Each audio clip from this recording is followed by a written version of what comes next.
The Atlanta Falcons' decisive shift toward the youth movement on offense has now forced a critical decision regarding their $180 million veteran quarterback, Kirk Cousins, with one potential outcome sending shockwaves and considerable frustration through their fan base by paving the way for a hated rival. With Drake London, Bijan Robinson, and now Michael Penix Jr. all on rookie contracts, the Falcons are clearly building for the future. This youth-centric approach has left Cousins, the former starter, in an awkward limbo. Trade discussions have swirled throughout the offseason, and while a move is widely anticipated, the exact nature of his departure remains uncertain.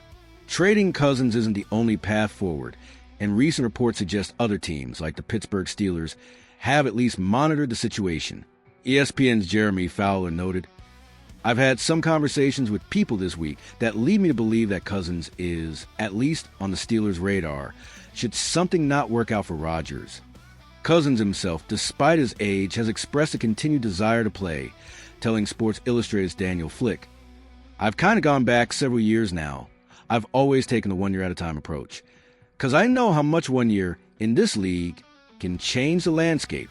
However, a more startling projection comes from CBS Sports' Cody Benjamin, who doesn't foresee a trade, but rather a different, more painful outcome for Falcon supporters.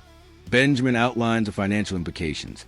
They can save $27.5 million by trading Cousins post-June 1, whereas a pre-June 1 deal would have netted just $2.5 million in instant savings. Cutting the veteran would also result in a net $10 million dead money charge post-June 1, whereas a pre-June 1 release would have cost $35 million. His prediction? Released by Falcons and signs with Saints.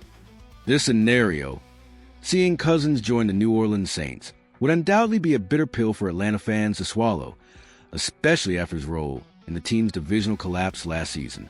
The Saints are in need of experienced quarterback play, but no Falcons fan wants to see a former player, particularly one of Cousins' stature and contract size, land in New Orleans.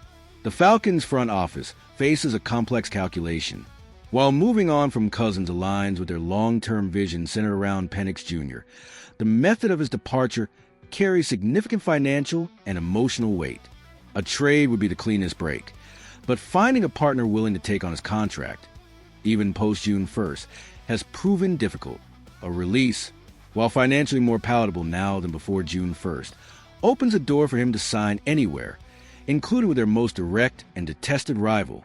The thought of Cousins, who was brought in with Super Bowl aspirations, potentially suiting up in black and gold, is a nightmare scenario for many in Atlanta. How would you feel if Kirk Cousins ended up with the New Orleans Saints? Share your reaction in the comments below. As the Falcons forge ahead with their youth movement, the final chapter of Kirk Cousins' tenure in Atlanta remains unwritten, carrying with it the uncomfortable possibility of strengthening a significant NFC South foe.